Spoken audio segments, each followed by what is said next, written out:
오늘은 이제 요한계시록 11장 15절부터 드디어 이제 일곱째 나팔이 붑니다.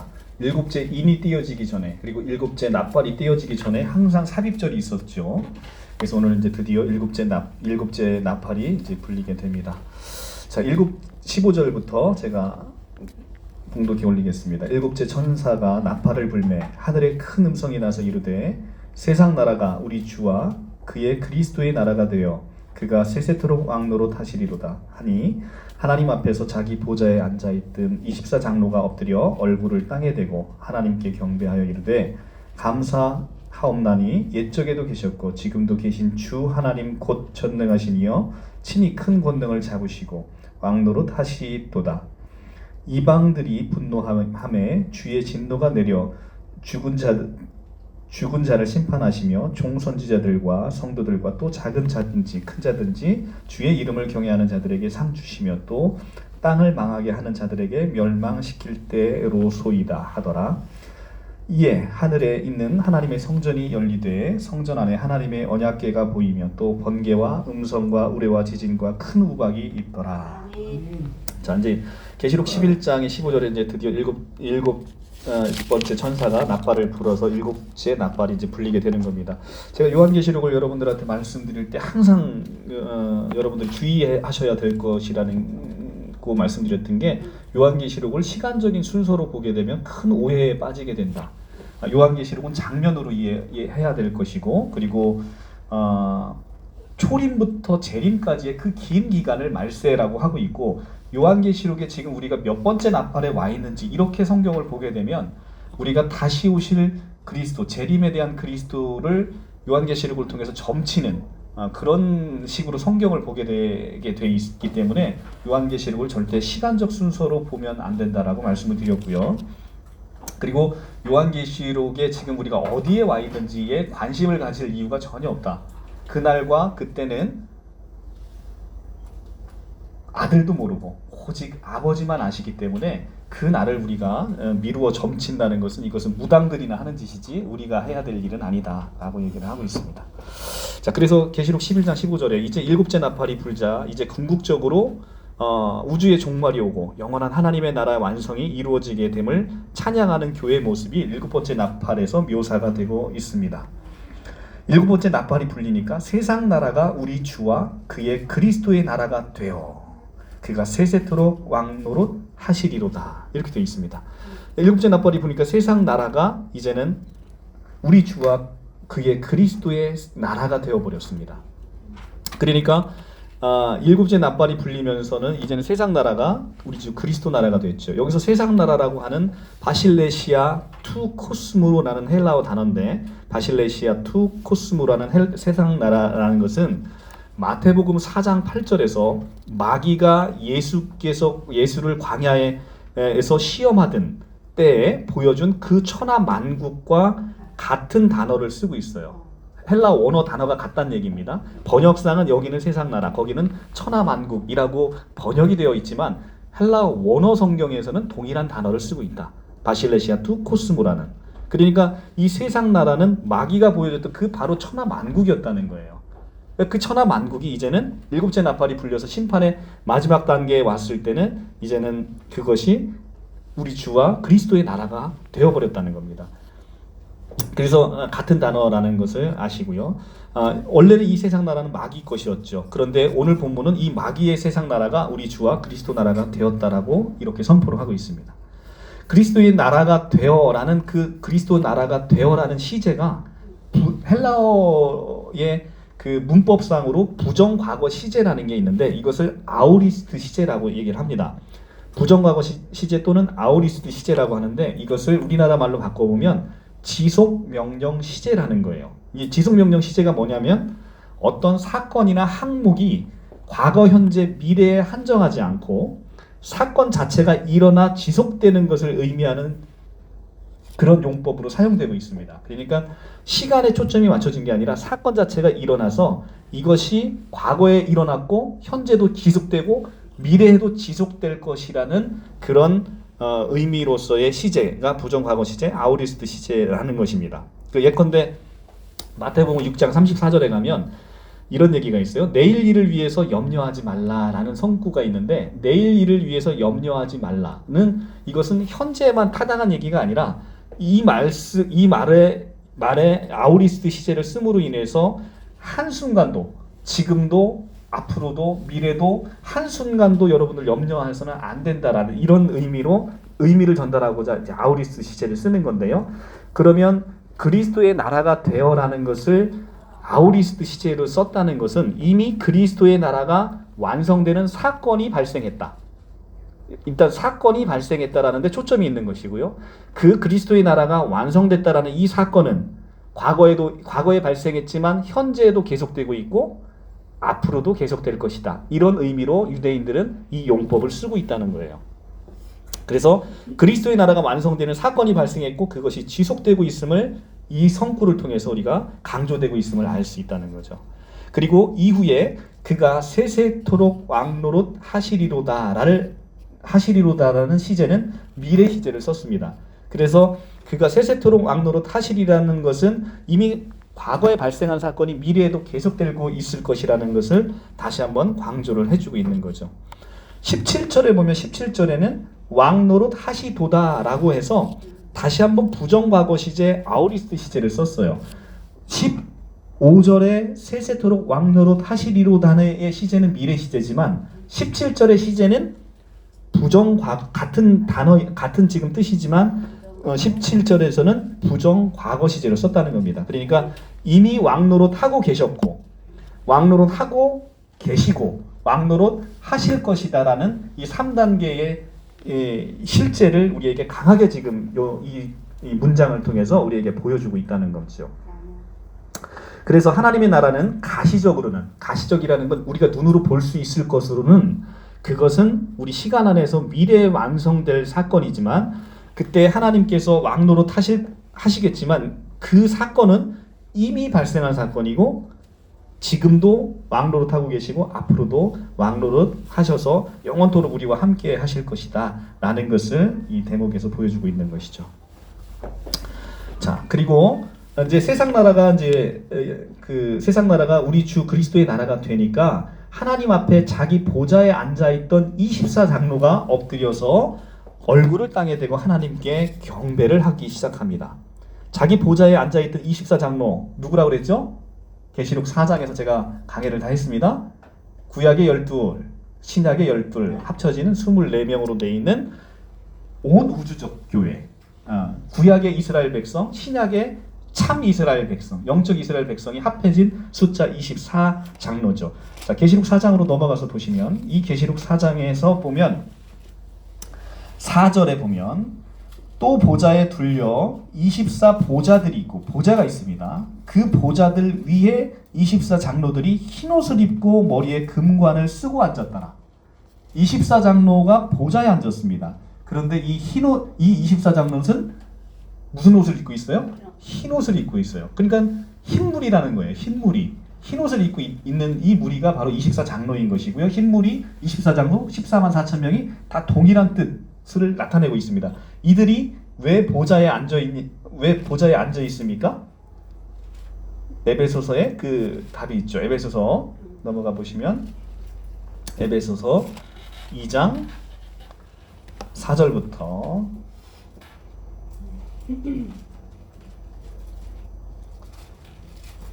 긍휼이 풍성하신 하나님이 우리를 사랑하신 그 큰 사랑으로 인하여 허물로 죽은 우리를 그리스도와 함께 살리셨고, 예수께서 십자가에 달려 죽으실 때 혼자 죽으신 게 아니라 우리를 다 담고 죽으셨다라고 했고, 부활하실 때 다 우리가 새 생명으로, 우리가 본래 갖고 있던 생명이 아닌 우리의 본질이 완전 바뀌어버린 그 새 생명으로 우리를 함께 살리셨고, 이것을 시편 2장에서는 뭐라고 표현하는 거예요? 내가 오늘날 너를 낳았도다라는 표현이 바로 우리와 함께 부활한 그 사건을 지금 시편에서 얘기하고 있는 거예요.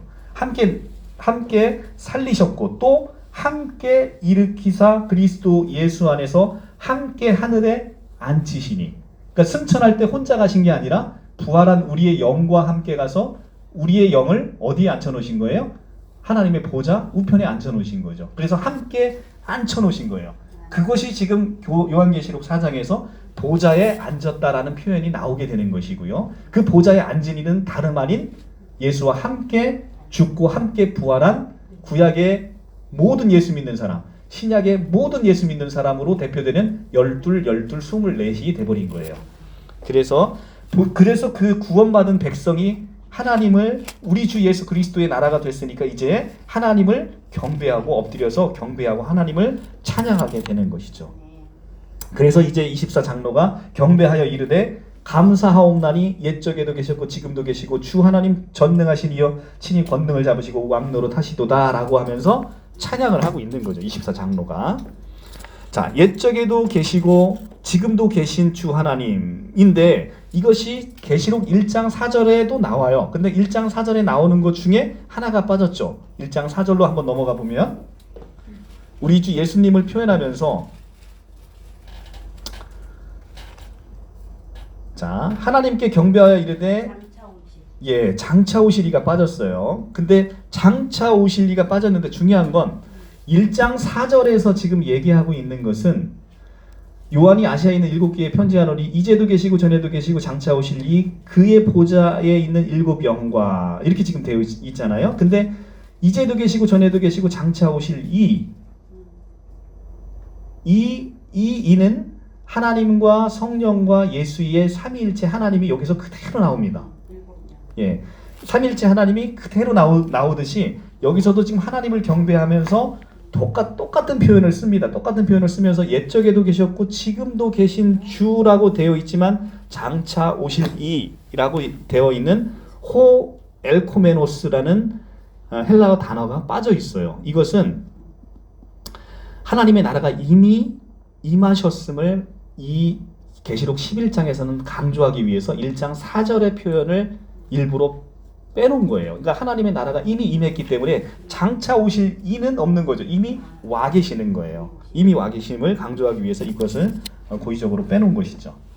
17절에 보시면 큰 권능을 잡으시고의 시제가 완료 시제가 쓰였습니다. 이 완료 시제가 쓰였다는 건 하나님께서 이미 권능을 잡으시고 다스리고 계시다라는 뜻입니다. 그러니까 사탄도 그를 따르는 세력들도 어떤 목적을 위해서 지금 하나님께서 잠깐 사용하고 있는 것 뿐이지 하나님과 대결하고 있는 것이 아니라는 거죠. 그러니까 모든 것은 하나님의 섭리 가운데 모든 것이 이루어지고 이 하나님의 심판은 결국은 하나님의 심판은 마귀가 베푸는 심판이 아니라 마귀 또한 하나님이 이용하셔서 내리시는 하나님의 진노라는 거예요. 그래서 우리가 구원은 하나님의 진노로부터의 구원이라고 제가 누차 말씀드렸어요. 우리의 구원은 하나님의 진노로부터의 구원이다. 그죠? 자, 다시 한 번 더 확인하고 갈게요. 로마서 5장 9절.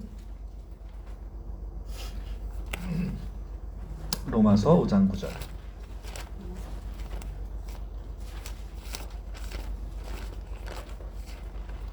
로마서 5장 9절. 5장 8절에 너무나 유명한 말씀 나오죠. 우리가 아직 죄인 되었을 때 그리스도께서 우리를 위하여 죽으심으로 하나님께서 우리에 대한 자기의 사랑을 확정하시느니라. 그러면 이제 우리가 그의 피로 말미암아 의롭다 하심을 받았으니 더욱 그로 말미암아 진노하심에서 구원을 받을 것이니. 뭐에서 진노를 받는데요? 진노하심에서. 우리가 의롭다 하심을 받음으로 인해서 하나님의 진노로부터 구원을 받는 거예요. 자, 그리고 에베소서 2장 3절에서도 너희는 본질상 진노의 자녀였더니 이렇게 표현하고 있죠. 그러니까 우리의 구원은 하나님의 진노로부터의 구원인 거예요. 그런데 우리 이제 신천지 교리를 잘 보면 우리는 본질상 진노의 자녀였던 것이 우리가 세상과 함께 망하는 하나님의 진노로부터의 구원을 우리는 이제 이렇게 보고 있는데 신천지는 이것이 비진리인 기성교회로부터의 구원을 받는다라는 이 세계관으로 바뀌어 있는 거예요. 그렇죠? 그러니까 세계관이 다른 거죠. 하나님의 진노로부터의 구원을 성경에서는 얘기하고 있는데 신천지는 그것을 비진리인 기성교회로부터의 구원받는다라는 거죠. 그러니까 구원론에 대한 것의 이 가치관 자체가 성경하고는 너무나 차이가 큰 거죠. 그러니까 하나님의 기본 계획은 온 세상을 다 쓸어버리겠다는 거예요. 온 세상을 다 쓸어버리겠다. 그러니까 노아의 방주 사건에서도 노아의 방주 안에 들어가 있는 사람은 하나님의 진노하심에서부터의 구원을 받은 거잖아요. 그죠? 하나님의 그러니까 그때의 진노하심 하나님의 진노가 예정이 되어 있어요. 이 폐악한 세상을 다 쓸어버리겠다. 그리고 하나님의 진노로부터의 구원받는 방법은 방주 안에 들어가는 거거든요. 마지막 때는 불심판이 내려진다는 것. 마지막에 엄청난 유황불에 떨어져 있는 그 불심판으로 심판을 내리겠다는데 그 불심판으로부터의 하나님의 진노에부터의 구원은 방주이신 예수 그리스도 안으로 들어가는 거거든요. 그것이 성경에서 구약과 신약을 얘기하고 있는 가장 이 성경에서의 구원론의 가장 핵심인 것인데 신천지는 그게 아니라 기성교회 그것도 조막대기만한 대한민국 서울 땅에 그 조막대기만한 한국의 기성교회와 그 장막성전 거기에 머물러 있는 장막성전으로부터의 그 비진리로부터의 이 지금 증거 장막성전으로의 이동 요것을 요 유월을 구원이라고 보고 있는 아주 협소한 세계관을 가지고 있는 것이죠. 자, 계시록 11장 18절. 계시록 11장 18절. 이방들이 분노하매 주의 진노가 내려 죽은 자를 심판하시며 종선지자들과 성도들과 또 작은 자든지 큰 자든지 주의 이름을 경외하는 자들에게 상 주시며 또 땅을 망하게 하는 자들을 멸망시킬 때로소이다.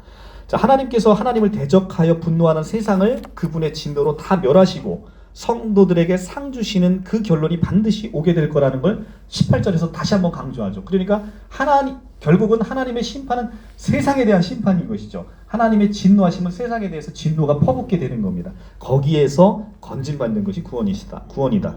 여기에서 나오는 하나님께서 죽은 자들을 심판하신다는 구절은 죽음이 끝이 아니라 죽어서도 최후의 심판이 나온다는 계시록 20장 10절 그 불모 심판이 반드시 있음을 여기서도 지금 나타내주고 있는 거죠. 그러니까 죽음으로써 모든 게 끝나는 게 아니라는 거죠. 그러니까 죽음을 우리는 자칫 우리의 푸스케를 끊음으로 인해서 우리가 고통에서 해방되려고 하는데 그것으로 세상이 끝이 아니라는 거예요. 그것으로 세상이 끝이 아니기 때문에 우리는 죽고 싶어도 죽을 수가 없는 그런 인생인 것이죠. 모든 것이 하나님 손에 다 달렸다는 겁니다. 이에 하늘에 있는 하나님의 성전이 열리니 성전 안에 하나님의 언약궤가 보이며 또 번개와 음성들과 우레와 지진과 큰 우박이 있더라. 7 나팔의 재앙이 끝나고 7 대접의 재앙이 남아있지요. 그 사이에 이제 11장 19절부터 12장, 13장, 14절에 이르기까지 또 한 번의 삽입 부분이 등장을 하게 됩니다. 그 이유는 우주의 종말인 대접재앙을 설명하기 전에 왜 그렇게 세상은 멸망할 수밖에 없고 왜 하나님의 나라, 새하늘 새 땅이 올 수밖에 없는가를 지금 12장, 13장, 14장에서 그것을 쭉 설명할 겁니다. 그리고 왜 예수 믿는 교회는 오늘날 이렇게 핍박을 받아야 되는지에 대한 그 원리, 그 영적인 원리가 이제 12장부터 그 영적인 원리가 이제 나타나기 시작하는 겁니다. 19절은 이 세상은 구약에 계시됐던 하나님의 언약의 완성으로 이제는 완전히 멸망하고 새하늘과 새 땅이 오는 것이라는 기록을 하면서 언약궤를 등장시킵니다. 언약궤와 함께 심판의 상징인 번개와 음성과 내성과 지진과 큰 우박이 등장. 이 번개는 뭐고 음성은 뭐고 내성은 뭐고 지진은 뭐고 우박 이게 아니고 이 전체가 그냥 하나님의 심판을 상징하는 요소들인 거예요. 네. 요소들인 것이지 이것에 하나하나의 의미를 부여해서는 성경이 산으로 간다. 자, 언약궤는 지성소 안에 있는 거죠. 하나님이 가장 은밀한 곳에 있는 겁니다. 근데 우리는 그 지성소 안에 들어가서 하나님의 언약의 완성 안에 이제는 참여한 자가 되었다라는 것을 지금 보여주고 있는 겁니다. 하나님의 지성소 안에 와 있는 거예요. 우리는 이미 하나님의 지성소 안에 와 있다는 겁니다. 히브리서 9장 24절로 한번 가볼게요. 히브리서 9장 24절.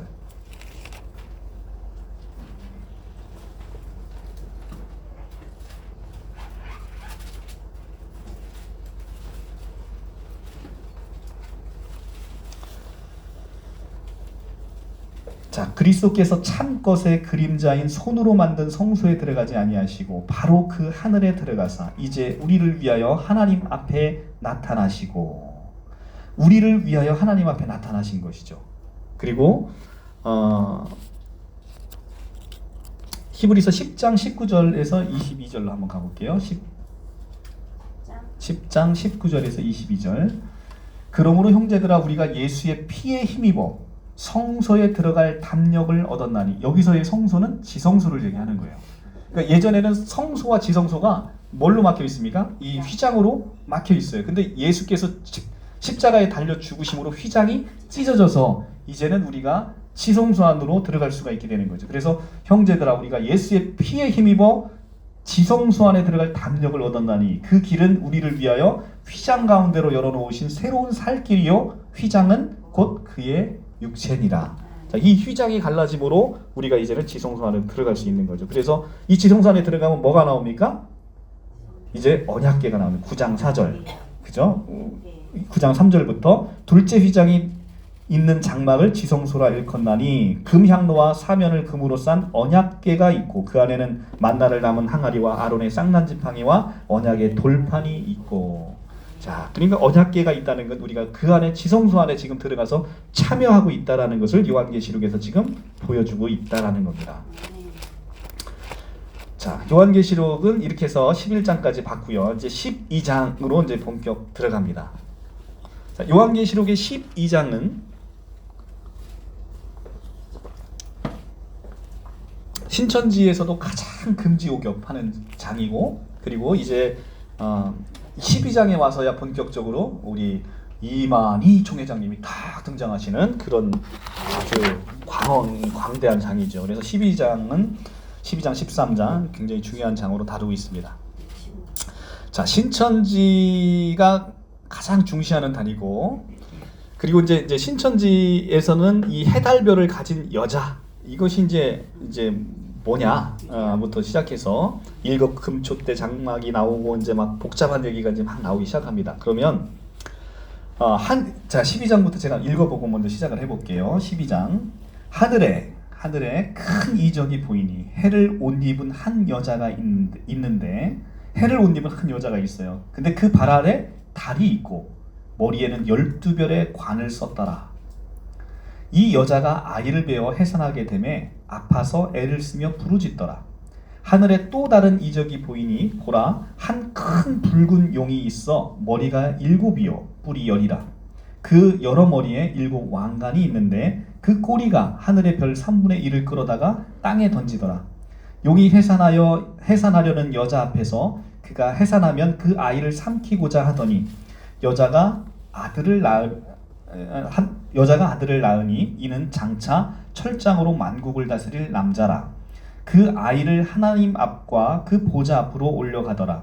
그 여자가 광야로 도망가매 거기서 1260일 동안 그를 양육하기 위하여 하나님께서 예비하신 곳이 있더라. 자, 이게 여러분들 이제 지금 제가 성경을 읽어드렸어요. 이제 지금 하늘에 큰 이적이 보이고 해를 옷 입은 여자가 있고, 이 여자가 발 아래다 달이 있고 머리에 12별의 관을 썼어요. 그리고 이 여자가 아이를 베어서 해산을 하려고 하는 그 장면입니다. 근데 해산을 하려고 하니까 용이 그 여자 앞에 대기하고 있으면서 해산을 하면 이 여자를 삼켜버리려고 하고 있는데, 여자가 그럼에도 불구하고 아이를 낳았어요. 낳았는데 이 아이를 낳고 이 아이가 장차 만국을 다스릴 남자 사내 아이를 낳았어요. 근데 이 아이가 하늘로 올려져 갔죠. 그리고 여자는 광야로 도망을 가서 거기서 하나님이 예비하신 곳에 예비한다. 이 지금 요 얘기잖아요. 요 스토리. 그러니까 요 스토리를 이제는 이제 막 꽈서 이제 지금부터 이제 신천지가 얘기를 하는 겁니다. 자, 여기서 이제 비유풀이의 그 최고봉이 이제 여기서 나타나는 거예요. 이제 비유풀이가 최고봉이 나타나면 지금 여러분들이 읽은 이 이미지가 싹 없어지고 엉뚱한 해석이 딱 나오는 거죠. 자, 신천지 한번 해석을 보죠. 신천지는 해달별을 가진 여자를 7 금초대 장막의 목자로서 유재열이다 라고 얘기하고, 하늘은 하늘 장막, 하늘 그러면 신천지는 하늘 장막, 그러니까 첫 장막이 유재열의 장막 성전을 지금 떠올리고 있는 거예요. 하늘은 하늘 장막, 곧 7 금초대 장막으로서 여자가 잉태한 아이, 금초대 장막이고, 여자가 잉태한 아이는 유재열, 여자가 아까 유재열이라고 했죠. 유재열이라는 장막 성전의 교주인 유재열이 잉태한 아이는 장막 성전의 목자가 영적으로 나온 성도인 이만희 총회장님이다. 이렇게 얘기를 하고 있는 거예요. 그래서 만국을 다스릴 남자는 요한계시록 2, 3장에서 이긴 자 또는 용이 하늘 장막을 침노에 들어왔을 때 그 장막에서 해달별 가진 여자로부터 난 자라고 하면서 이만희 자신을 가리키고 있다. 이렇게 얘기를 하고 있습니다. 그러면 이걸 신천지 해석으로 지금 이제 다시 한번 그러면 성경을 볼게요. 12장 1절부터 하늘에 그러니까 장막 성전에 큰 이적이 보이는데 해를 옷 입은 한 목자인 유재열 교주가 있었어.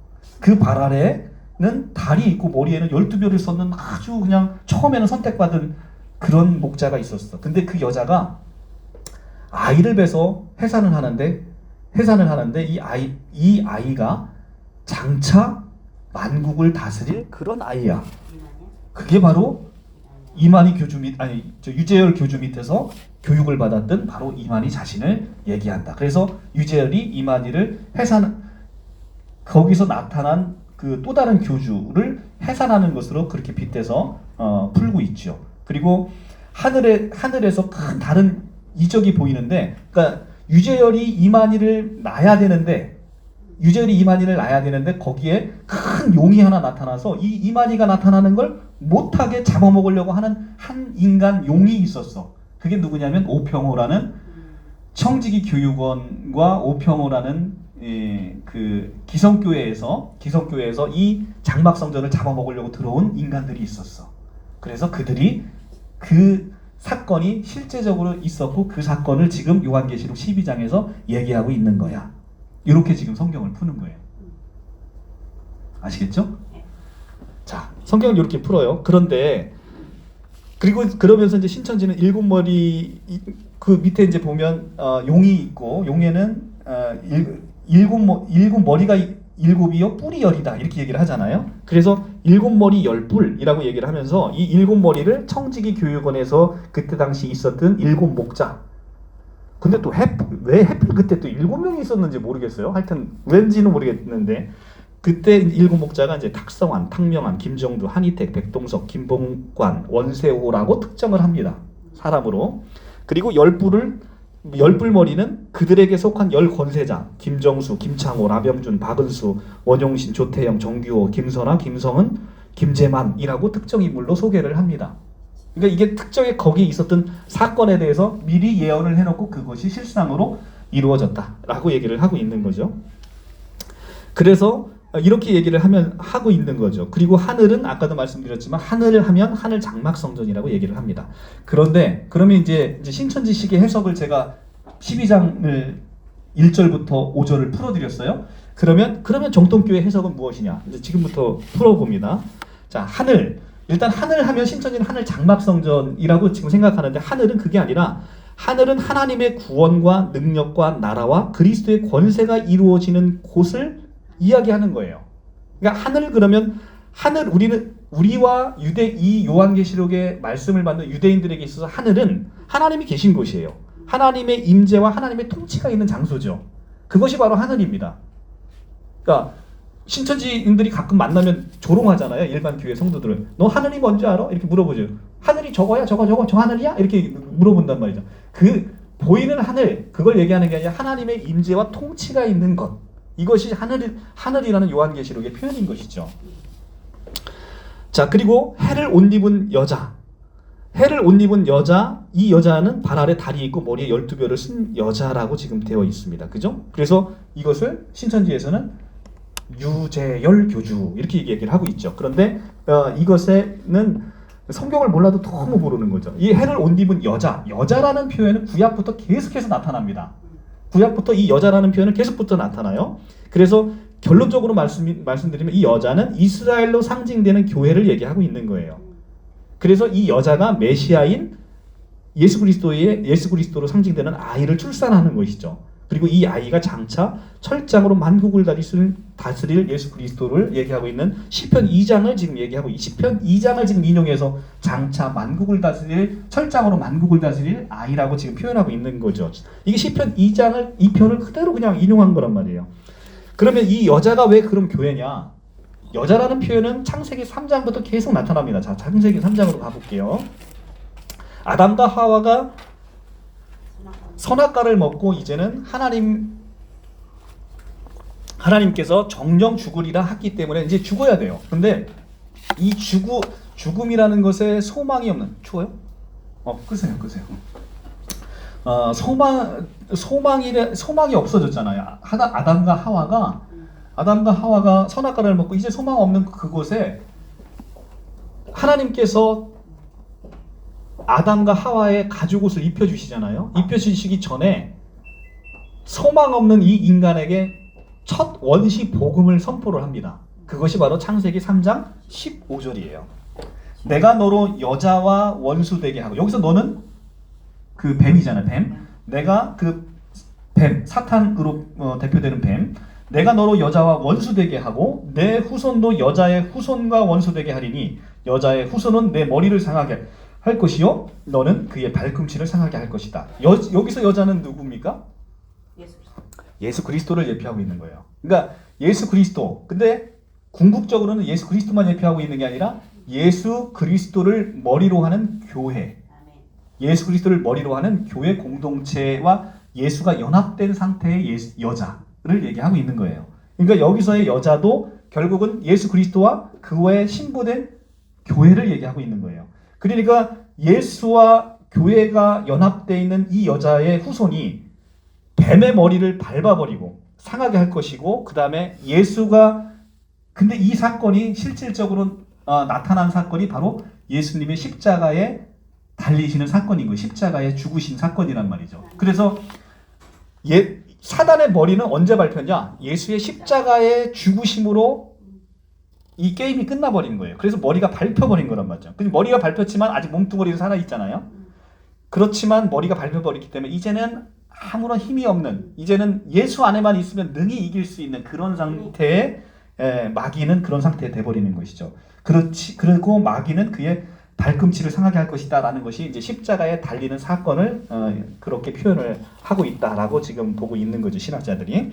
자, 그러면 이것으로부터 여자가 나오잖아요. 여자가 나오는데 이 구약에서는 창세기 3장 15절을 시작으로 해서 여인이 예수를 낳는, 그러니까 여인이 교회를 낳는 사건에 대해서 계속해서 구약에서 예언을 하고 있어요. 우리가 이사야서를 보면서 하나하나 좀 볼게요. 이사야 54장 1절을 한번 가볼게요. 이사야 54장 1절.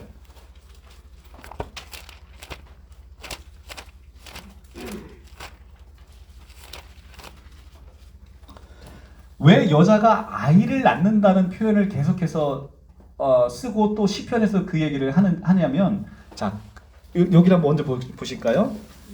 구약에 야곱의 12아들이 12지파를 이뤄서 그들을 뭐라고 부릅니까? 이스라엘 민족이라고 불러요. 그 야곱이 하나님이 새로 주신 이름이 뭐예요? 이스라엘. 이스라엘의 12지파가 이스라엘이 돼요. 그런데 예수님은 누구로부터 나와요? 이 이스라엘로부터 출생하시죠. 야곱의 12아들의 그 가문으로 인해서 유다의 가문으로 예수님이 출생하시죠. 그런데 이 예수님이 출생하셨어요. 이 예수로부터 다시 뭐가 나와요? 예수님의 옆구리에서 뭐가 나옵니까? 예수님의 피가 나오고 이 피로 인해서 뭐가 세워져요? 교회가 세워지죠. 자, 예수님은 오실자의 모형이라 아담의 옆구리에서 뭐가 나왔어요? 아담의 신부인 하와가 나왔잖아요. 자, 하와가 누구예요? 아담의 신부. 그런데 예수 그리스도를 로마서 5장 14절인가요? 5장 14절인가요? 5장 14절에서 뭐라고 얘기합니까? 아담은 오실자의 모형이라 라고 얘기해요. 5장 14절 맞네요. 5장 14절. 아담은 오실자의 모형이라. 아담은 오실자의 모형. 아담을 통해서 뭐가 나왔어요? 옆구리에서 하와가 나왔어요. 아담의 신부가 나왔어요. 자, 마지막 아담이시고 새 아담이신 예수 그리스도에서 옆구리에서 뭐가 나왔어요? 교회가 나왔어요. 그리고 교회는 누구의 신부가 됐어요? 예수의 신부가 됐죠. 동일하죠. 아담이 오실자의 모형인 거예요. 아담은 하와가 건네준 모든 죄를 받아 먹었잖아요. 선악과를 받아 먹었잖아요. 우리의 모든 죄를 누가 받아 먹었어요? 예수가 다 받아서 십자가에 그 죄를 달려 죽이셨잖아요. 다 동일한 거예요. 이 아담이 오실자의 모형인 거예요. 그죠? 자, 이렇게 해서 계속해서 출생에 대한 것을 구약부터 계속 얘기를 하고 있다는 거죠. 그러니까 이스라엘이 예수 그리스도를 낳고 예수 그리스도는 누굴 낳냐면 신약의 교회를 낳은 거예요. 자, 그래서 이제 그 표현을 계속해서 구약부터 이어져서 얘기를 하고 있다는 거죠. 이사야 54장 1절. 이사야 54장 1절. 54장 1절부터 잉태하지 못하여 출산하지 못한 너는 노래할지어다. 산고를 겪지 못한 너는 외쳐 노래할지어다. 이는 홀로 된 여자의 자식이 남편 있는 자의 자식보다 많음이라 여호와께서 말씀하셨느니라. 자, 이것은 예수 그리스도의 한 사람, 예수 그리스도 한 사람으로 말미암아서 이제는 많아질, 이제는 하늘의 별과 같이 바다의 모래와 같이 많게 될 이것이 이 약속이 누구에게 주어진 약속입니까? 첫째, 아브라함에게 주어졌죠. 아브라함의 자식 이삭에게 주어지고 이삭의 자식 야곱에게 주어졌다는 계속해서 내려오는 것인데 이것을 갈라디아서 3장 16절에서 사도 바울이 풀어주죠. 이것이 육신적 이스라엘이 많게 해주겠다는 게 아니라 너에게 한 자손을 주고 그 한 자손으로 인해서 너희의 영적인 이스라엘 백성들이 많게 해주겠다라는 것이다 라고 사도 바울이 갈라디아서 3장 16절에서 그 창세기를 풀어준단 말이죠. 그러니까 지금 여기서도 홀로 된 여자의 자식이 남편 있는 자의 자식보다 많다라는 것은 새로 나타날 영적인 이스라엘 백성들이 이렇게 많게 될 것이고 육신적 이스라엘이 아니라 새로 나타나는 한 사람으로 나서 홀로 된 여자로부터 나오는 그 한 자손으로부터 나타나는 그 영적 이스라엘 백성들이 이렇게 많게 되겠다라고 해서 여기서도 이제 출산을 얘기하고 있고요. 이사야 66장 7절. 이사야 66장 7절. 7절.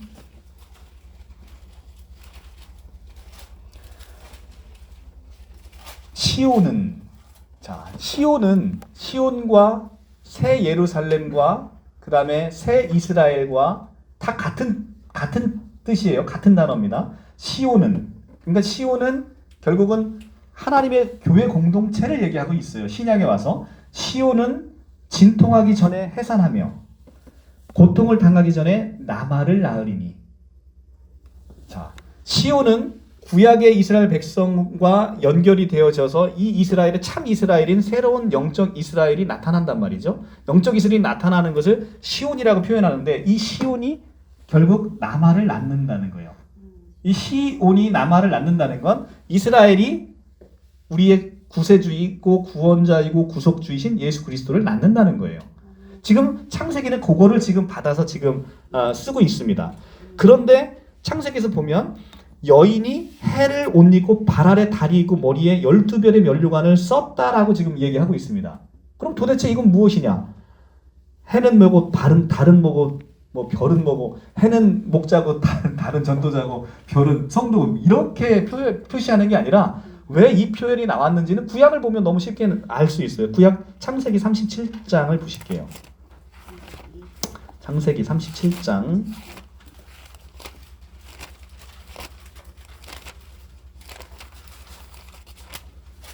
장 17장 9절부터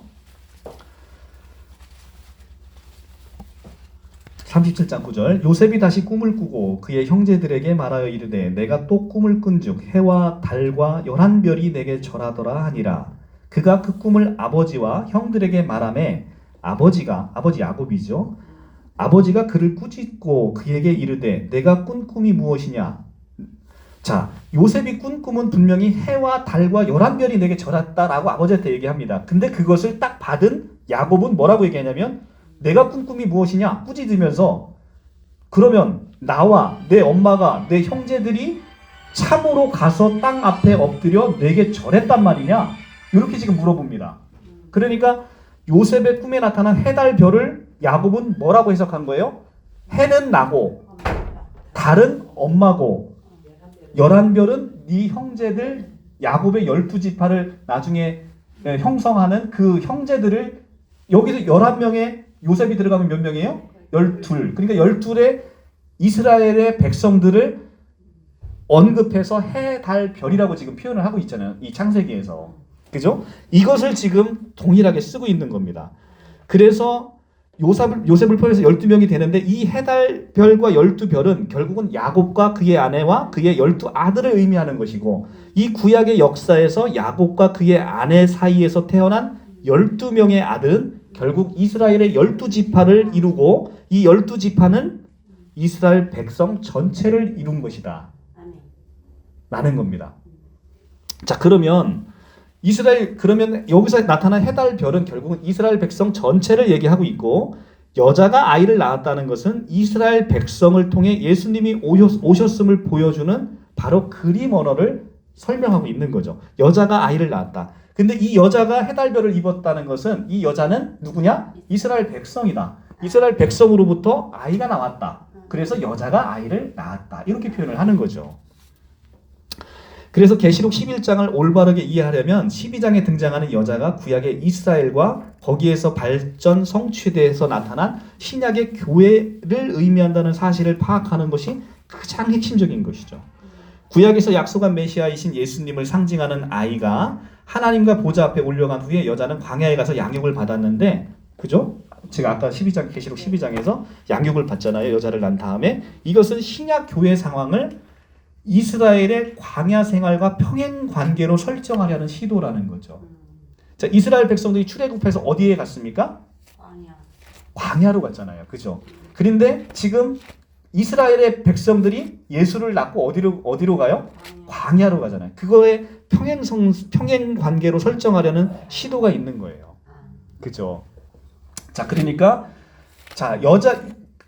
이 여자는 이스라엘 백성이다. 근데 이스라엘 백성의 참 이스라엘 백성이 뭐예요? 참 이스라엘 백성이 바로 신약의 교회잖아요. 예. 로마서에 가봅시다. 로마서. 자, 로마서 9장.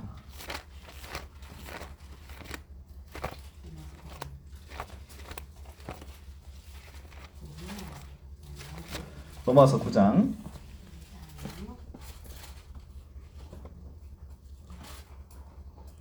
그러나 9장 6절, 그러나 하나님의 말씀이 폐하여진 것 같지 않도다. 이스라엘에게서 난 그들이 다 이스라엘이 아니요 또한 아브라함의 씨가 다 그의 자녀가 아니라 오직 이삭으로부터 난 자라야 내 씨라 불리라 하였으니. 여기서 이삭이 누굽니까? 참 이삭이신 예수 그리스도죠. 그래서 곧 육신의 자녀가 하나님의 자녀가 아니요 오직 약속의 자녀가 씨로 여김을 받았느니라. 이렇게 얘기를 합니다. 그러니까 성경에서 얘기하는 이스라엘의 참 이스라엘은 누구라는 거예요? 예수 그리스도의 씨로 다시 거듭난 자가 참 이스라엘이라는 거예요. 근데 지금 요한계시록은 그 참 이스라엘을 설명하면서 여자라는 표현을 썼는데, 이 여자가 아까 해달별을 입었다 그랬잖아요. 그러니까 구약의 이스라엘 백성에서 이스라엘을 따왔는데 그것이 혈육적인 이스라엘이 아니라 이 혈육적인 이스라엘이 대체된 참 이스라엘인 교회가, 이제는 교회가 이 아이를 낳았다라고 표현을 하는 거예요. 네, 그러니까 혈육적인 이스라엘이 예수 그리스도를 출생했잖아요. 그죠? 근데 이것이 실제 영적인 의미로 보게 되고 그리고 이 예수가 이제는 교회를 형성을 됐지만, 이때 혈육적인 이스라엘은 하나님의 앞에서는 아무 의미가 없는 거예요. 참 이스라엘이 결국은 메시아를 출생했고, 이 참 이스라엘은 바로 여자, 해달별 입은 여자라고 창세기 37장을 인용해서 지금 쓰고 있는 겁니다.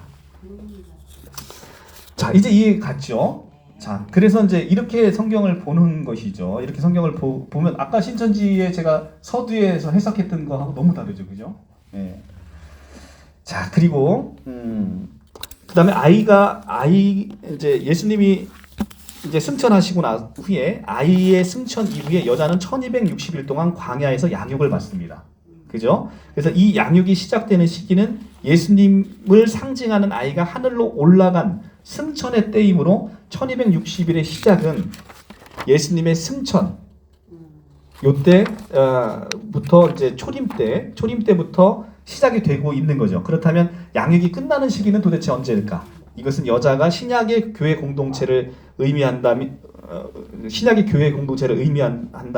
그것은 그것은 바로 재림 때까지라고 보아야 된다는 거죠. 그래서 승천 이후 재림 때까지 이 기간이 바로 1260일, 42달, 그 다음에 한때, 두때, 반때, 3년 반. 제가 지난번에 제가 설명을 다 드렸죠. 그래서 여기서 1260일 동안 양육을 받는다는 것은 초림 때부터 재림 때까지 이 여자가 탄생했잖아요. 예수님으로 인해서 교회가 생겼잖아. 이 교회가 1260일, 그러니까 초림부터 재림 때까지 어떻게 하나님의 보호하심 속에 있다라는 얘기를 지금 하고 있는 거예요.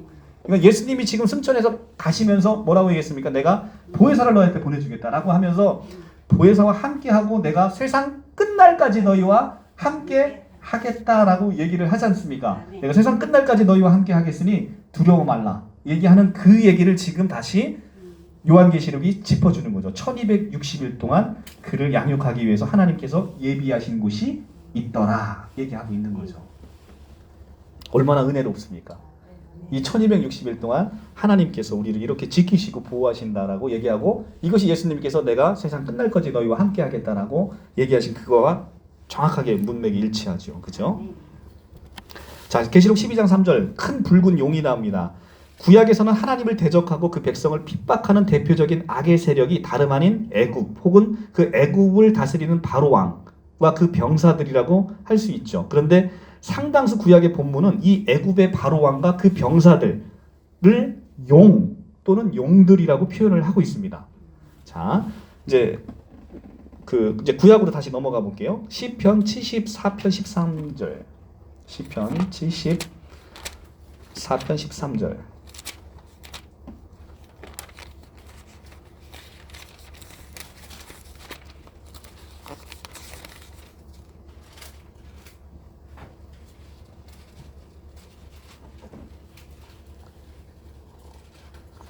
(856조) 주께서 주의 능력으로 바다를 나누시고. 자, 주께서 주의 능력으로 바다를 나누신 사건이 언제 일어났습니까? 언제 일어났어요? 출애굽 때 일어났잖아요. 출애굽 사건 때, 애굽으로부터 탈출할 때, 그죠? 그러니까 여기서 바다를 나누시고는 출애굽 사건을 지금 인용하고 있는 걸 알 수 있겠죠? 근데 그 물 가운데 용들의 머리를 깨트리셨으며, 물 가운데 용들의 머리가 언제 깨졌어요? 물에 다 빠져 죽었잖아요. 그죠? 쫓아오던 애굽의 병사들이 다 물 가운데 다 들어왔잖아요. 그러니까 그거를 지금 뭐라고 표현하냐면 물 가운데 용들의 머리를 깨트렸다. 그러니까 애굽의 바로 왕과 바로 왕의 군사들을 뭐라고 표현하고 있다? 용들이라고 표현하고 있다. 자, 그리고 또 하나 보시면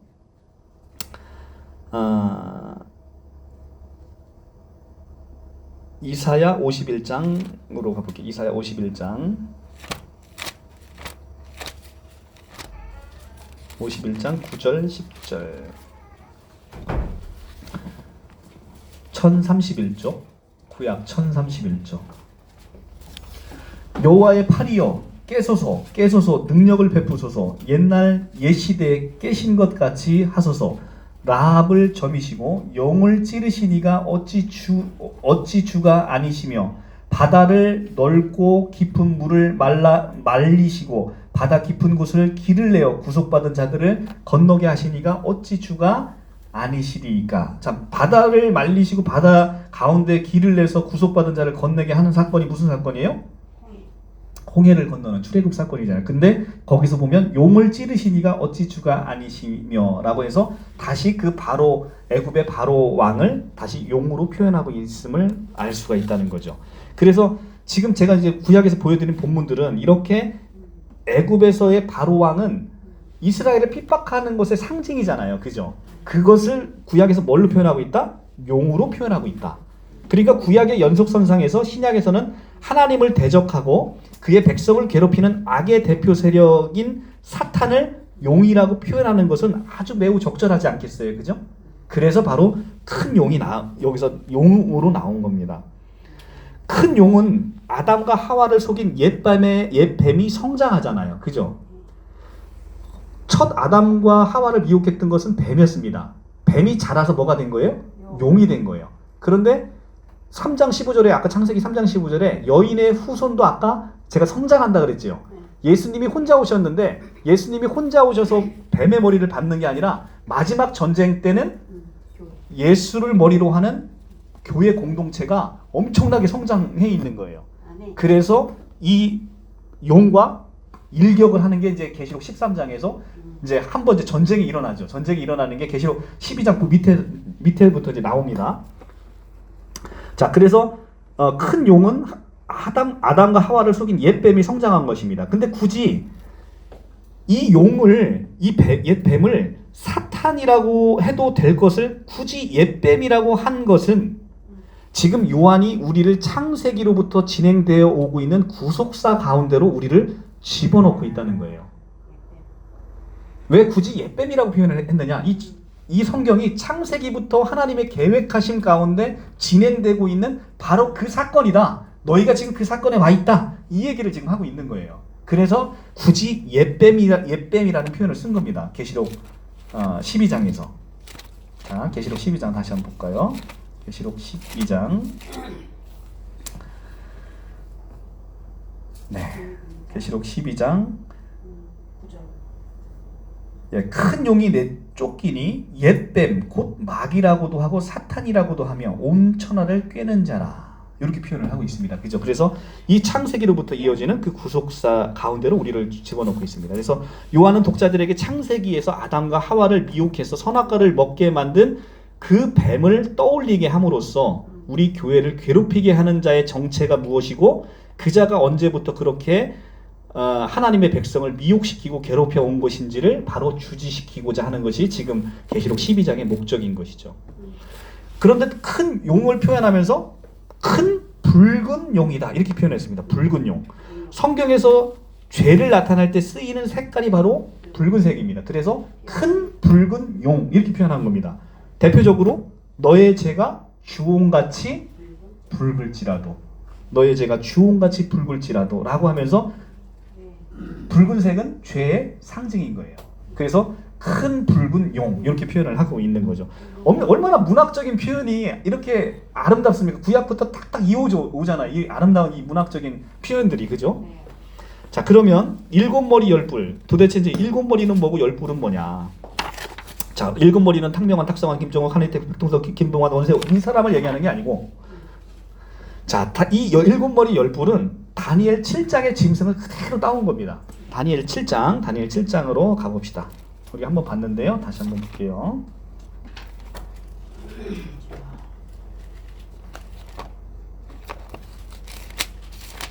다니엘 7장. 자, 다니엘 7장에 등장하는 네 머리 짐승을 연상하는 것인데, 자, 7장 3절. 큰 짐승 넷이 바다에서 나왔는데 모양이 각각 다르더라. 첫째는 사자 같고, 그 다음에 둘째는 곰 같고, 5절. 6절에 셋째는 표범 같고, 이 셋째 표범 같은 데가 그 짐승에게 머리가 넷이 있답니다. 그리고 7절에 넷째 짐승이 또 있습니다. 그래서 지금 넷째 짐승의 중에서 셋째 짐승의 머리가 넷이니까, 그죠? 셋째 짐승의 머리가 넷이니까, 자, 짐승이 네 마리 짐승이에요. 하나, 둘, 셋, 넷. 세 번째 짐승의 머리가 몇 개래요? 4개. 그러니까 하나, 둘, 여섯, 일곱 머리. 자, 되시죠? 자, 머리가 몇 개예요? 이 짐승이 머리가 하나, 둘, 여섯, 일곱. 머리가 7이 되는 거죠. 그래서 7머리예요. 그래서 7머리입니다. 7머리. 그 다음에 이 넷째 짐승에게 10뿔이 있답니다. 7장 7절. 또 10뿔이 있더라. 이 네 번째 짐승에. 그러니까 7머리, 요게 10뿔. 그러니까 7머리 10뿔 짐승이 다니엘 7장에서 그대로 나오는 거예요. 그죠?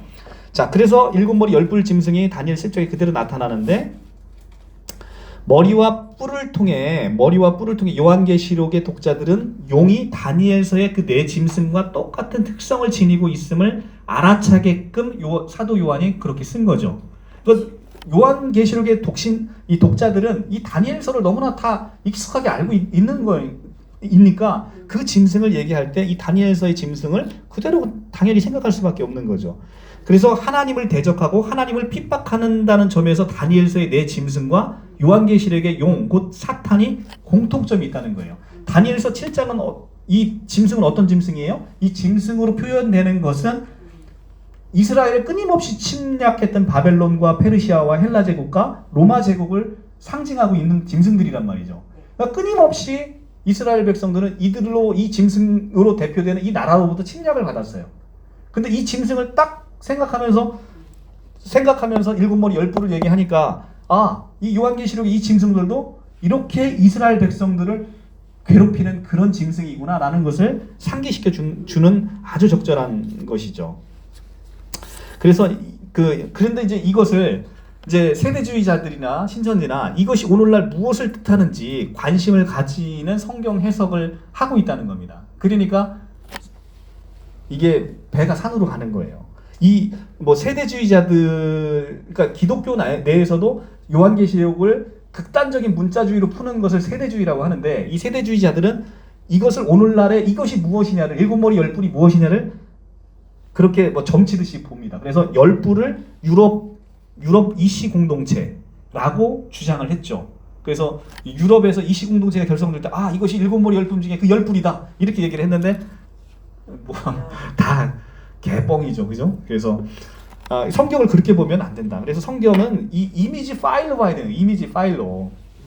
그래서 성경은 전체 교회가 시공을 초월해서 동일한 메시지로 은혜를 받고 감격하고 위로받아야 되는 책이잖아요.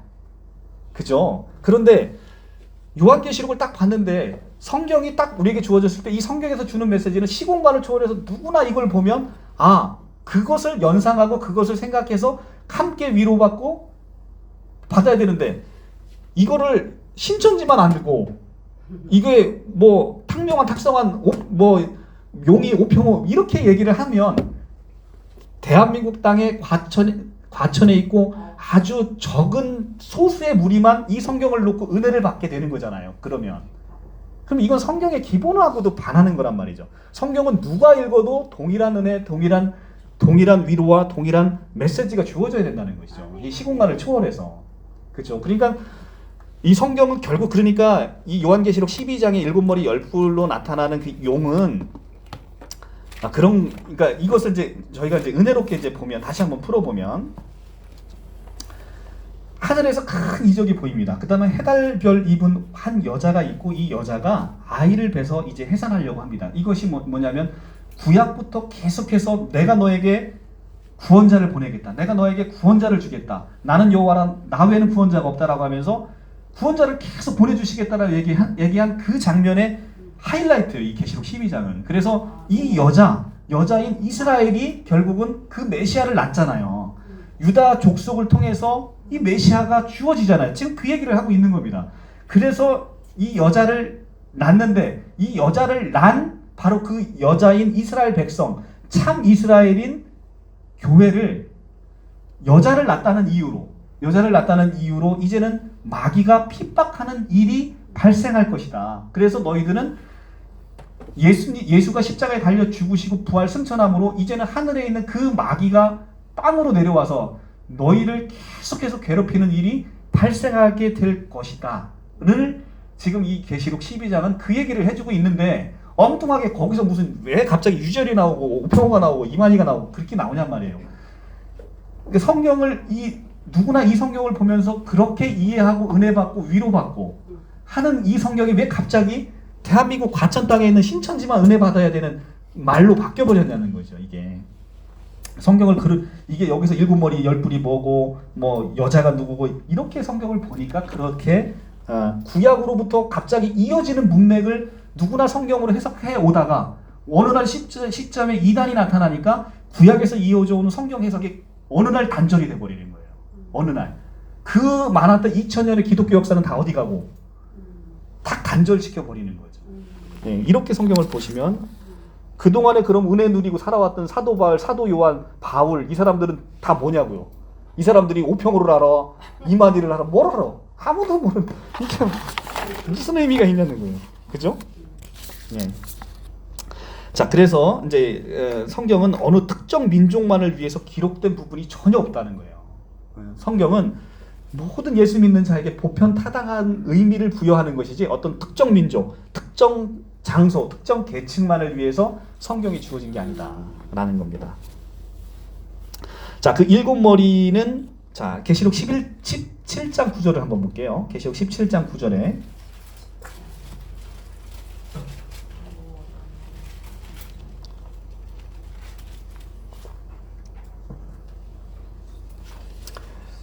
지혜 있는 뜻이 여기 있으니 그 일곱 머리는 여자가 앉은 일곱 산이요 또 일곱 왕이라. 자, 일곱 머리는 일곱 산이고 일곱 왕이라고 하지요. 근데 이것은 구약에 다니엘 다니엘 다시 접었겠네요. 다시 다니엘로 가봅시다. 다니엘 7장 17절.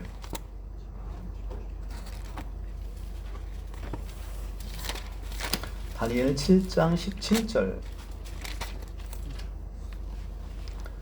그 네 큰 짐승은, 자, 앞에 있는 일곱 머리 열 뿔입니다. 큰 짐승은 세상에 일어날 네 왕이라. 뭐라고 얘기합니까? 세상에 앞으로 나타날 네 왕이라고 얘기를 합니다. 네 왕인데 7장 23절에 가면 자, 넷째 짐승은 곧 땅의 넷째 나라인데 이는 다른 나라와는 달라서 온 천하를 삼키고 밟아 부서뜨릴 것이다. 자, 이 짐승은 또 네 나라라고 얘기합니다. 그러니까 짐승을 왕이라고도 하고 나라라고도 표현함으로 인해서 이스라엘을 대적하는 애굽, 아수르, 바벨론, 메데, 메데, 그다음에 바사, 그러니까 바사는 페르시아를 얘기하죠. 헬라 제국, 그다음에 로마처럼 교회를 대적하는 세상의 권세, 그다음에 사탄 마귀 세력을 총칭하는 것이 바로 일곱 머리라는 겁니다. 그 일곱 머리는 일곱 왕이라고 표현이 됐는데 일곱 왕은 지금 이 다니엘서는 또 네 왕이라고도 표현을 하고 있단 말이죠. 그래서 일곱 머리는 지금 계시록에서는 일곱 산이고 일곱 왕이라고 표현하고 있는데 이 일곱 왕이 구약에서는 이미 이스라엘을 침략했던 데가 어딘지를 우리가 알잖아요. 그죠? 바벨론, 그 다음에 페르시아, 헬라 제국, 로마 이렇게 네 나라가 어떤 나라인지 이렇게 알고 있는데 이 계시록에 왔을 때 이 일곱 왕이 무엇이냐라고 해서 이게 무엇이냐를 따져보는 건 아무런 의미가 없다는 거예요. 아무런 의미가 없고 그냥 일곱 머리로 되어지는 그 이미지는 뭐냐면 신약의 이스라엘인 교회를 대적하는 세상의 권세, 사탄 마귀의 세력을 총칭하는 단어가 일곱 머리 열 뿔이다 라는 겁니다. 그러니까 일곱 머리 열 뿔 짐승이 뭐냐? 신약의 교회인 참 이스라엘을 괴롭히는 마귀 세력의 총칭이다 이거예요. 너무나 심플하잖아요. 그죠? 그게 구약의 맥락과 일맥상통하게 딱 이어지는 거죠. 그런데 그래서 일곱 머리가 정확하게 어떤 나라냐 어떤 왕이냐를 밝히는 건 정말 무의미한 호기심이라는 거죠. 성경은 일곱이라는 완전수를 써서 자, 왜 하필 여섯 머리도 아니고 일곱 머리입니까? 일곱 머리라는 완전수를 써서 우두머리를 상징하는 머리와 결합시켜서 머리는 뭐예요? 우두머리라는 뜻이 있잖아요. 그러니까 그거를 결합해서 일곱 머리라는 것을 사탄 마귀가 세상의 왕임을 보여주고 있고 자, 세상의 공중 권세 잡은 자가 누구예요? 바로 일곱 머리 열 뿔. 이 용, 마귀, 사탄이라고 는 것을 지금 요한계시록에서 보여주고 있다는 거예요. 그래서 근데 또 열 뿔은 뭐냐? 열 뿔은 제가 이제 지난번에 요한계시록 처음 하시면서 계속 구약 성경을 찾아드리면서 뿔이 상징하는 것은 권세다라고 얘기를 했습니다. 구약에서의 뿔은 권세로 하나님의 권세, 그 다음에 모든 것의 권세로 나타납니다. 근데 왜 열 뿔이냐? 열이라는 숫자는 어떤 숫자예요? 온전 완전수잖아요. 온전한 권세. 그러니까 일곱 머리 열 뿔이면 이 마귀가 갖고 있는 이 권세가 그냥 우리가 예수 안에 거하지 않고서는 인간이 도무지 이길 수 없는 온전한 그 엄청난 권세를 갖고서 교회를 괴롭힐 것이다. 그러니까 교회 안에 이 방주 안에 들어와 있지 않으면 이 마귀를 절대 이길 수 없다는 것을 그걸 보여주기 위해서 일곱 머리 열 뿔 짐승이라고 지금 표현하고 있는 겁니다. 그래서 뿔은 권세와 능력을 상징하고 있는 것이죠. 그 구약에서 계속해서 제가 여러 번 찾아드렸습니다. 자, 그래서 그 세력이 엄청나다는 것을 표현하기 위해서 요한계시록에서는 요 표현으로 사절의 표현도 그 표현의 일부예요. 이 일곱 머리 열 뿔 짐승이 이 용이 그 꼬리가 하늘의 별 3분의 1을 끌어다가 땅에 던지더라. 자, 하늘의 별 3분의 1을 끌어다 땅에 던질 정도면 엄청나게 힘이 세다는 거예요. 그죠? 그것을 표현하고 있는 겁니다. 자, 12장 4절에 아이를 삼켜버리려 하더니 옛 뱀이 에덴 동산에서 아담과 하와를 미혹하여 하나님의 나라가 완성되는 걸 저지시켰지요. 한 번. 그죠? 그래서 그 옛뱀이 마찬가지로 이번에는 예수의 탄생을 저지해서 하나님의 나라 회복을 저지하기 위해서 악한 행위를 시도하는 것을 아이를 삼켜버리려 하더니라는 표현으로 쓴 거예요. 자, 예수님이 태어나면 안 되는 거예요. 마귀는. 왜냐하면 예수님이 태어나면 이분이 어떻게 세상을 구원할 걸 알기 때문에 아이를 삼켜버려야 되는 겁니다. 그런데 결국은 실패하잖아요. 근데 이 아이를 삼켜버리라는 게 역사적으로 실제 일어났습니다. 언제? 헤롯 대왕이 2살 미만 아이를 다 죽여버렸잖아요. 그때 누구를 죽이려고 했던 거예요? 예수를 죽이려고. 근데 하나님의 보호하심으로 이 아기 예수를 애국으로 피신시켜버렸잖아요. 그러므로 인해서 아기를 삼키려 했는데, 아기를 삼키려 했던 것이 역사적으로 우리가 실제 볼 수 있잖아요. 이런 것들은. 이런 것들은 역사적으로 너무 보이니까 그 사건이 명확하게 보이는 거죠. 근데 앞으로 우리가 나타날지도 않은 사건들을 미리 점치는 것은 이건 요한계시록의 올바른 해석이 아니라는 것이죠. 아이를 삼키려 했는데 결국은 실패했지요. 그리고 나서 아이를 낳습니다. 아이를 낳고 이제는 교회는 이제는 하나님의 보호하신 가운데로 광야로 도망갔지만 거기에 하나님이 예비하신 곳이 있습니다. 요한은 우리 교회가 양육받고 머물게 되는 이 세상을 출애굽에서 나오는 광야라는 표현을 씀으로써 우리 성도들의 삶의 본질이 마늘도 없고 부추도 없고 고기도 없는 광야임을 보여주고, 아울러 그 삶 속에서 하나님의 지키심과 보호하심이 있음을 보여주고자 지금 계시록 12장 6절에서 여자가 광야로 도망하매라고 쓴 거예요. 왜 광야로 도망을 갑니까? 그게 바로 출애굽 때의 그 상황, 구약과 연결해서 너희 하나님을 따르는 백성들은 이렇게 아무것도 없는 속에서 하나님 의지해야 사는 백성들이야 라는 것을 지금 요한계시록은 그 메시지를 주고 있는 거예요. 이 엄청난 이 안에 깊은 이런 영적인 메시지, 구약과 연결되는 이 은혜로운 메시지를 여자가 광야를 가서 웨스터민스터 대한항공 타고 가서 독수리 있는 대한항공이고 광야로 가서 웨스터민스터 신학대학원에 가서 3년 반에 고등학교 중퇴자가 어떻게 3년 반에 박사학위를 땁니까? 상식적으로 생각해도 그건 그냥 우리가 학교만 다녀봐도 너무나 믿어지지 않는 거잖아요. 어떻게 고졸자가 3년 반에, 저도 MDB를 지금 3년을 하고 있는데 내가 지금 나는 대학교를 우수한 성적으로 졸업한 사람인데 이 사람도 지금 대학원을 3년을 다녀야 대학원 MDB 목사 자격증이 나와요. 그리고서 박사학위를 취득하려면 3년을 더 다녀야 돼요. 6년을 다녀야 돼요. 대학을 이수한 사람도. 근데 어떻게 고등학교 중퇴자인 유재열 씨가 3년 반에 웨스트민스터 신학대학원 가서 박사학위를 취득할 수 있겠냐고요. 그건 너무나 상식적이지 않지 않습니까? 그 자체로. 그죠? 근데 그런 것에 우리가 이 성경을 잘못 보게 되면 확 미혹이 된다. 근데 지금 여기서 얘기하고 있는 이 광야는 바로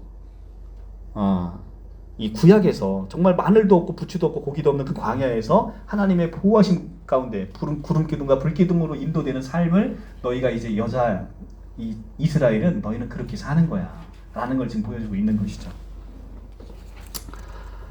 자, 우리 총회장님이 그렇게 하시죠. 내가 가봤나? 지가 그렇게 가니까 내가 그런 줄 알았지. 이렇게 얘기하시죠, 그죠? 사투리도 아주 근사하게 쓰시면서. 내가 봤나? 지가 가니까 그런 줄 알았지. 근데 책의 앞대가리는 꼭 그렇게 쓰죠. 나는 누구로부터 들은 것도 아니고 본 것도 아니고, 그죠? 그러면은 유재열이 신학 공부 안 했어요? 네. 그러니까 유재열 씨가 얘기하잖아요. 그 자기는 거기 가본 적도, 문턱에 가본 적도 없어. 그리고 그것은 제가 이제 지금 신천지 대적하시는 분 중에서 푸른 하늘님이라고 하는데 저랑 이제 아주 친하게 지내시는 분이에요. 근데 그분이 영어 학원 선생님이에요. 영어를 잘하시죠. 그래서 이제 그 실상 얘기를 듣고 웨스트민스터 신학대학원에 직접 영어로도 편지를 보냈어요.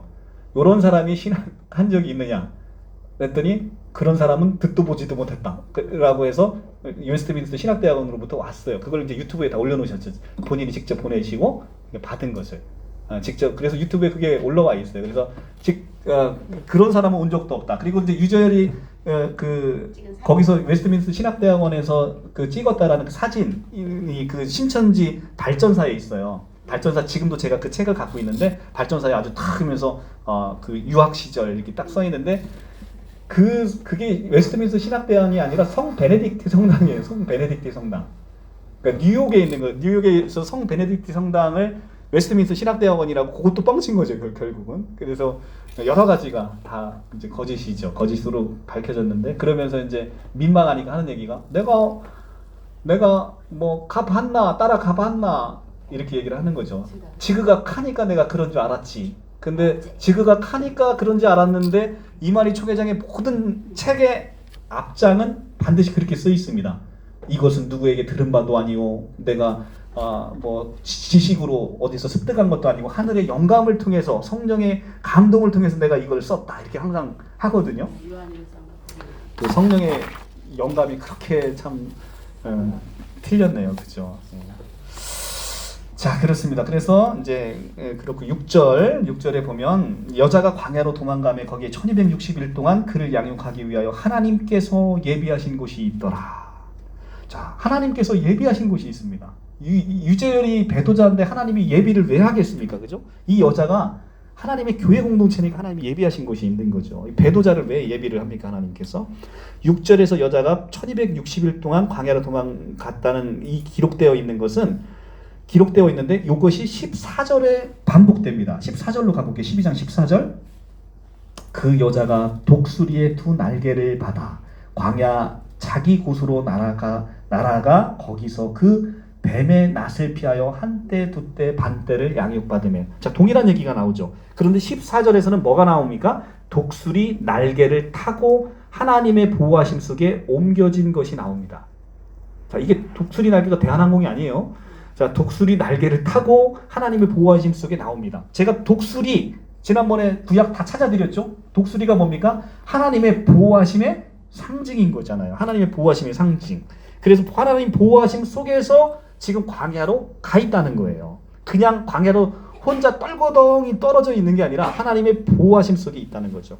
그래서 한때, 두때, 반때, 3년 반, 42개월, 1260일. 자, 그러니까 6절에서는 1260일로 돼 있고 14절에서는 한때, 두때, 반때로 돼 있잖아요. 같은 뜻이라는 거잖아요. 이 같은 뜻, 같은 기간. 그러니까 이 말은 겉으로 보기에는 우리가 광야에서 도망자처럼 환난과 곤고 속에 던져져 있는 것처럼 보이지만 그건 하나님의 지키심이요 보호하심이라는 것을 절대 놓치지 말라라고 응변하고 있는 겁니다. 자, 요한계시록 성경 전체가 역설이라고 제가 말씀드렸잖아요.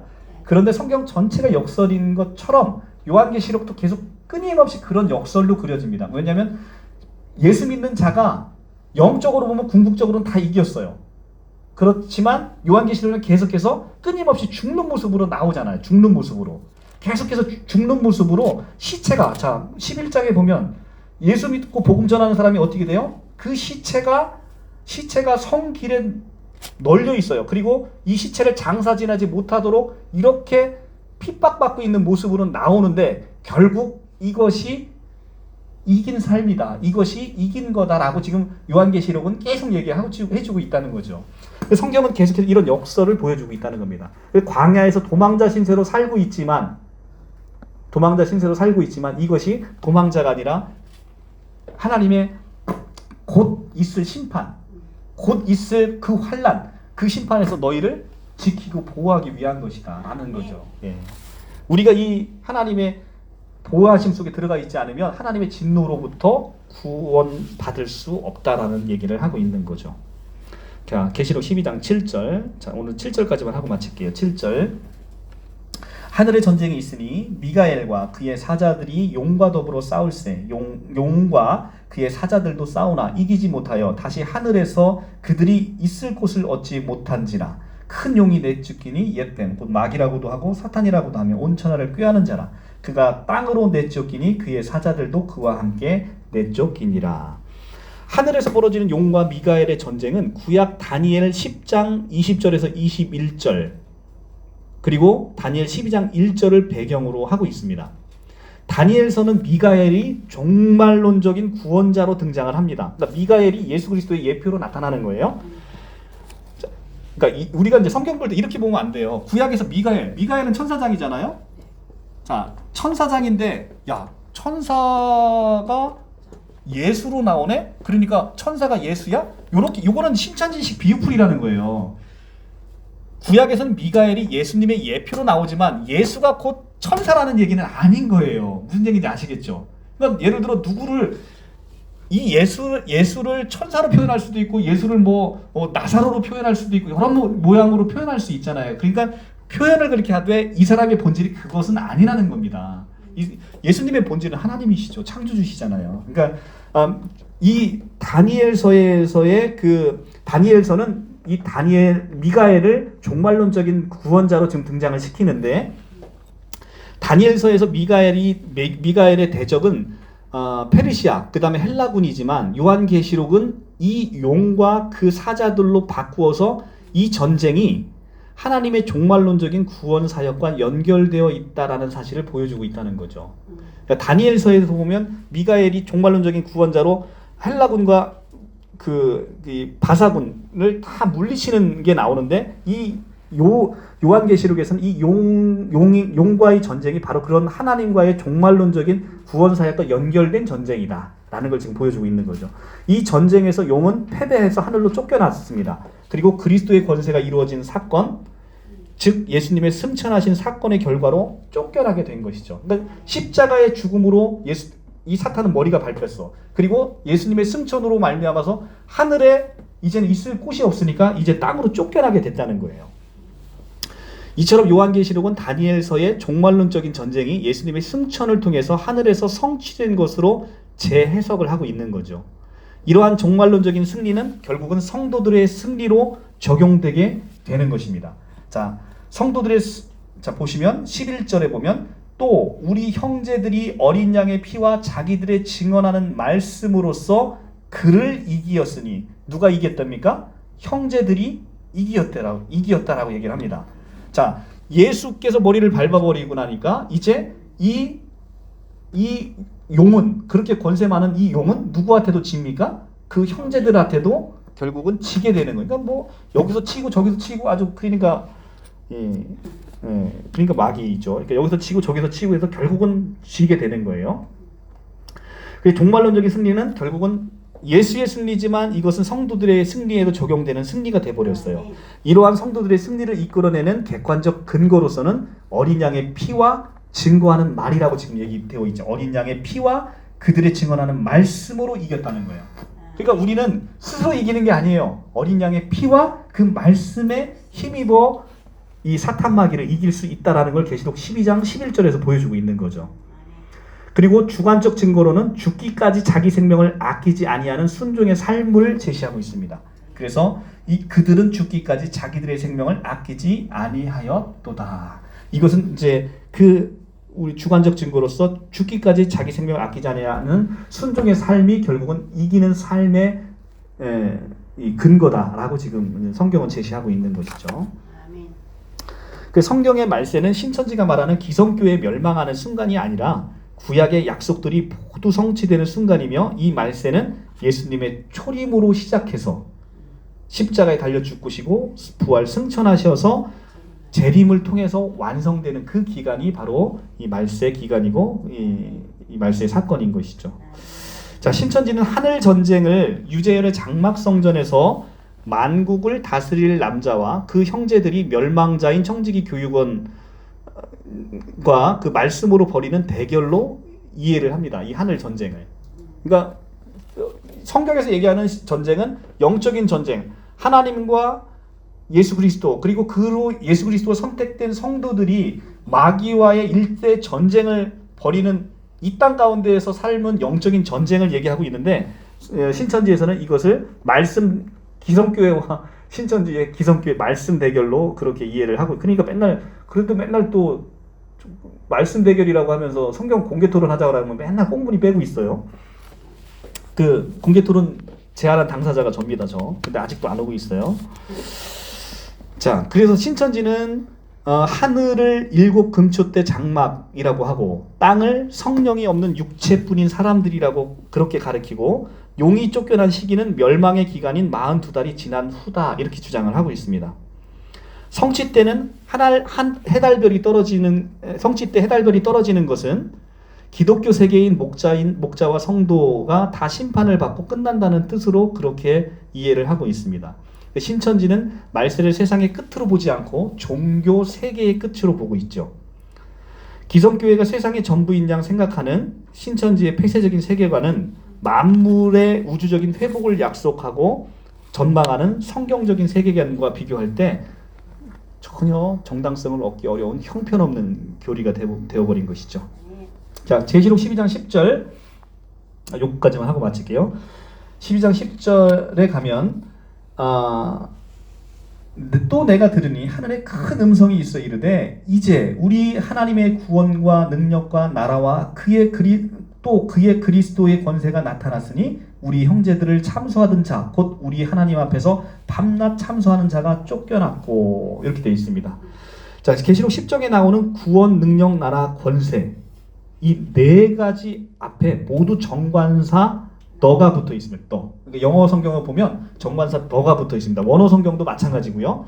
그러니까 바로 구원은 그냥 구원이 아니라 그 구원, 능력은 그 능력, 나라는 그 나라, 권세는 그 권세를 얘기하고 있다는 거예요. 그러니까 구약에서 예언되어서 여태까지 계속해서 여호와께서 이스라엘 백성들에게 내가 너를 구원하고 내가 너에게 능력을 베풀고 내가 너에게 하나님의 나라의 백성이 되게 하고 내가 너에게 권세를 주겠다라고 할 때 구약에서 예언된 바로 그 구원, 바로 그 능력, 바로 그 나라, 바로 그 권세가 이루어졌음을 강조함으로써 하나님의 언약이 이렇게 빈틈없이 이루어지는 것을 명시한 것이죠. 그런데 우리 한글 성경을 보니까 그게 안 나타나는 거예요. 영어 성경으로 보고 원어 성경으로 보면 성경에 기록된 하나님의 약속은 1.1획도 땅에 떨어짐이 없이 반드시 이루어진다라는 그 예수님의 마태복음 5장에서의 말씀이 여기서도 그대로 이루어지는 거죠. 바로 그 구원, 그 능력, 그 나라, 그 권세가 지금 이루어졌다. 권세가 나타났으니 이렇게 얘기를 하는 거죠. 그 권세가 나타나서 그 권세가 나타남으로 참소하는 마귀가 쫓겨나게 되는 거예요. 그것으로 인해서. 그것이 바로 인과관계가 그렇게 나타나는 것이죠. 네. 자, 여자는 어쨌든 구약의 이스라엘 백성 및 신약의 교회를 가리키고 있는 상징적인 표현이라고 제가 말씀을 드렸고요. 계시록 12장 14절에서는 6절과 다르게 여자가 독수리 날개를 받았다라고 말씀을 합니다. 그 표현은 하나님의 보호하심이 나타내는 표현이라고 말씀드렸고요. 독수리 날개 위에 업어서 보호하시는 것은 구약에서 신명기 32장 출애굽기 신명기 32장 11절에서 12절 그 다음에 출애굽기 19장 4절에 보면 이스라엘 백성들을 독수리 날개 위에 업어서 보호하였듯이 우리의 광야 같은 삶 속에서도 우리를 참 이스라엘인 너희를 내가 구약에서도 그렇게 독수리 날개 업어서 보호하듯이 너희를 그렇게 보호할 거야 라는 메시지가 계시록 12장에서 나오게 된 것입니다. 이것이 바로 요한계시록 12장의 해석인 것이죠. 네, 질문하십시오. 저희 하늘을 배울 때 네. 그러니까 세 가지 하늘이 있다. 네. 하나님의 조직체를 이렇게 설명하는 중에 네. 무엇을 가지고 인용을 했냐면 네. 그 고린도서에 바울이 3층천, 네, 3층천을 갔다 이렇게. 하늘을 다녔다 그러니까 하늘이 세 가지 종류다 이렇게 이제 설명을 했었는데 왜 굳이 셋째 하늘이라고 얘기를 했는지. 그 유대인들의 세계관이에요. 유대인들은 하늘이 세 가지로 3층천이 있다고 했고 하나님은 그 3층천에서 맨 위에 있는 그 하늘에 계시다라고 생각을 했던 거예요. 그게 맞다는 얘기가 아니라 유대인들의 생각이 관습이 그랬다는 거예요. 그래서 내가 하늘은 새 하늘로 되어 있어서 내가 그 하늘 3층천 하나님이 계신 그 3층천까지를 갔다라는 표현을 쓰고 있는 거예요. 그 유대인들의 관습이고 유대인들의 세계관인 거예요. 그것이 뭐 특별히 이유가 있는 게 아니고, 그러니까 하나님이 어디 계시냐? 하나님 3층천에 계시지? 이렇게 지금 생각한 거예요. 그래서 3층천에 내가 갔다가 온 것인 거죠. 그 환상 가운데 그걸 본 거죠. 예. 그런 표현을 쓴 겁니다. 자, 이 계시록 12장 이렇게 풀면 되게 은혜롭잖아요, 그죠? 이게 얼마나 은혜롭습니까? 구약과 연결해서 우리를 광야 같은 삶을, 그러니까 우리가 예수 그리스도가 승천해서 마귀가 쫓겨나는 그 삶 속에서도 내가 너희를 끝까지 1260일 동안, 1260일은 언제요? 예수님이 다시 오실 그날까지, 그치, 다시 오는 그날까지 내가 너를 독수리 날개처럼 품어서 너희를 지키겠다라고 약속을 해주시는 거잖아요. 얼마나 은혜롭습니까? 그것이 핵심 메시지입니다. 자, 우리가 자, 오늘도 찬양을 한 곡, 우리 조회 찬양단에서 오늘은 이거 안 했네요. 조회 찬양단 이게 참 아름답게 이걸 보는데, 제가 어느 날 잊고 살았던 찬양인데, 어머니 시골 집에 가서 이제 요즘은 카세트가 없잖아요. 카세트 테이프를 기독교 백화점에서 사서 틀었는데 이 노래가 나오더라고요. 그래서 제가 너무 좋아했던 찬양인데 잊고 지내다가 발견된 찬양이에요.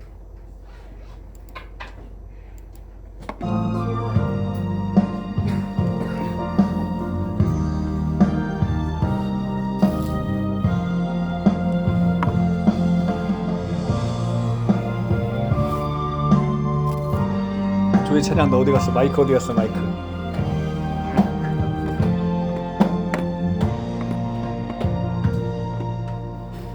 똑바로 보고 싶어요 주님, 온전한 눈짓으로 똑바로 보고 싶어요 주님, 겪는지 하기 싫어요. 하지만 내 모습은 온전치 않아. 세상이 보는 눈은 마치 날 죄인처럼 멀리하며 외면을 하네요. 주님, 이 낮은 자를 통하여 어디에 쓰시려고 이렇게 초라한 모습으로 만들어 놓으셨나요? 당신께 드릴 것은 사모하는 이 마음뿐, 이 생명도 달라시며 십자가에 놓겠으니 허울뿐인 육신 속에 참빛을 심게 하시고 야식뿐인 세상 속에 미랄로 섞게 하소서.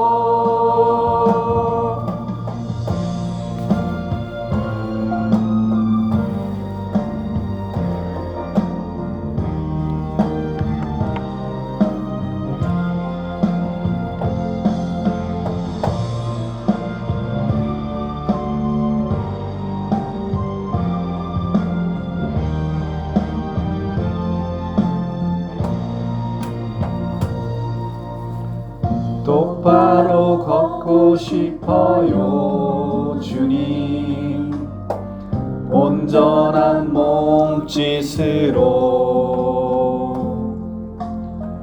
똑바로 걷고 싶어요 주님, 기우뚱하기 싫어요. 하지만 내 모습은 온전치 않아. 세상이 보는 눈은 마치 날 죄인처럼 멀리하며 외면을 하네요. 주님, 이 낮은 자를 통하여 어디에 쓰시려고 이렇게 초라한 모습으로 만들어 놓으셨나요? 당신께 드릴 것은